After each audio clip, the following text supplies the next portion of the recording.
देखिए, और इसके पीछे भी है। अब मैम स्लाइड चलाइए।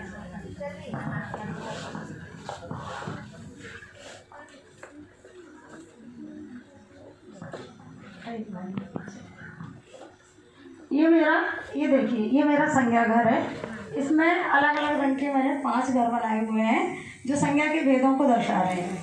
यहाँ पर इस फोटोग्राफ्स का ये अंदर का पार्ट है।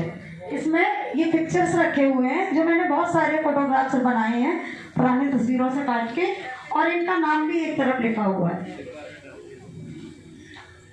संज्ञा की परिभाषा, जैसा कि हम सभी जानते हैं, किसी व्यक्ति, वस्तु, स्थान, भाव आदि के नाम को संज्ञा कहते हैं। इनके एग्जाम्पल्स के लिए, उदाहरण के लिए मैंने फोटोग्राफ्स कलेक्ट किए हैं और इनके पीछे उनके नाम लिखे हुए हैं। नेक्स्ट में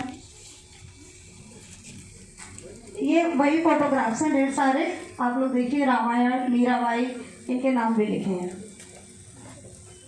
अब ये संज्ञा के भेद, हमारी संज्ञा 5 प्रकार की होती है, 5 संज्ञा के भेद हैं। कर दीजिए। ये 5 भेद हमने 5 घर के रूप में दिखाए हैं और हर घर के अंदर फोटोग्राफ्स रखे हैं। जब हम बच्चों को हमने इससे पढ़ा के देखा तो हम सारे फोटोग्राफ्स टेबल पर रख देते हैं और कोई भी एक फ़ोटो उठाते हैं और बच्चों को समझाते हैं। तो व्यक्तिवाचक संज्ञा में किसी व्यक्ति विशेष या वस्तु विशेष का नाम होता है और ये हमेशा एक वचन में होती है। सिर्फ इतना ही बच्चों को बताती हूँ, फिर मैं इनके फोटोग्राफ्स दिखाती हूँ। जैसे मीराबाई अपने आप में एक पर्सनैलिटी है, कोई दूसरा नहीं है मीराबाई, तो ये व्यक्तिवाचक संज्ञा हुई। रामायण, मीराबाई 55 में, ये देखिए फोटोग्राफ्स, ये रामायण है तो ये व्यक्तिवाचक संज्ञा है क्योंकि ये अब दूसरी नहीं है, सिर्फ रामायण है। 55 एक अंक, एक डिजिट है, ये 55 दूसरा नहीं है, इसलिए ये व्यक्तिवाचक संज्ञा है। ऐसे ही तुलसीदास, ताजमहल, ये कोई दूसरा नहीं है, ये इसलिए ये व्यक्तिवाचक संज्ञा है। मैम ये हमारी जातिवाचक संज्ञा है। जिन शब्दों से किसी वस्तु या व्यक्ति की पूरी जाति का बोध होता हो वो जातिवाचक संज्ञा है। जैसे कि ये एक शिक्षिका है, तो शिक्षक एक पूरी जाति है, कोई व्यक्ति नहीं है। तरह तरह के शिक्षक होते हैं अलग अलग विषयों के, अलग अलग विद्यालयों में, तो हम बच्चों को बताते हैं कि शिक्षक पूरी जाति है। ऐसे ही पहाड़ पूरी जाति है। अगर हम व्यक्तिवाचक संज्ञा लें तो हिमालय व्यक्तिवाचक संज्ञा हो सकती है, लेकिन पहाड़ पूरी जाति है। इसी तरह चलिए मैं थोड़ा सा, हाँ मैम, नहीं मैम अभी नेक्स्ट, अच्छा नहीं जाएगी, कोई बात नहीं। ये भाववाचक संज्ञा है। मैं बच्चों को बताती हूँ कि भाव किसी व्यक्ति में होता है या वस्तु में होता है, उसे हम छू नहीं सकते हैं, केवल महसूस कर सकते हैं। वो वस्तु या व्यक्ति के अंदर होता है। तो ये हमने फोटो लगाया है, ये माँ की ममता है, तो ममता माँ के अंदर दिखती है, इसलिए ये भाववाचक संज्ञा है। ऐसे ही हरियाली हमारे पेड़ पौधों में हम महसूस करते हैं, होती नहीं है, ममता हो गया। बुढ़ापा, ये भी हम सिर्फ महसूस कर सकते हैं, जो किसी व्यक्ति के अंदर होता है। और अभी एक एग्जाम्पल से, ये मित्रता का फोटोग्राफ से बच्चे समझ जाते हैं कि मित्रता महसूस की जा सकती है। ये बुढ़ापा का फोटोग्राफ है, ये हरियाली है, ये वीरता हमारे अंदर होती है, कहीं बाहर नहीं होती है। नेक्स्ट में समूहवाचक संज्ञा, वो शब्द जो समूह होने का बोध कराए, समूहवाचक संज्ञा है।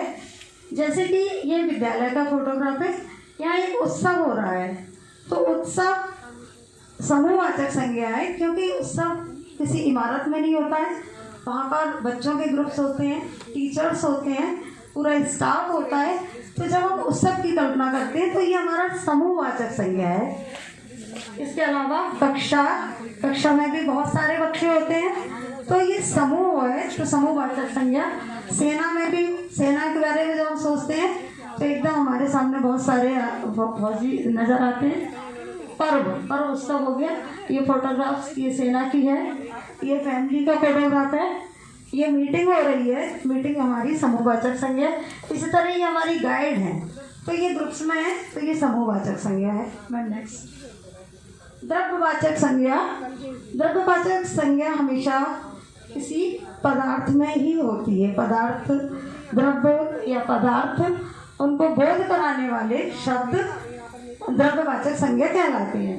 जैसे कि ये तेल है, तेल एक पदार्थ है। अच्छा, एक पदार्थ को दूसरे पदार्थ में भी बदला जा सकता है, तो ये हमने यहाँ पर तेल का फोटो लगाया है, ये द्रव्यवाचक संज्ञा है। सोना, सोना धातु है, द्रव्यवाचक संज्ञा है।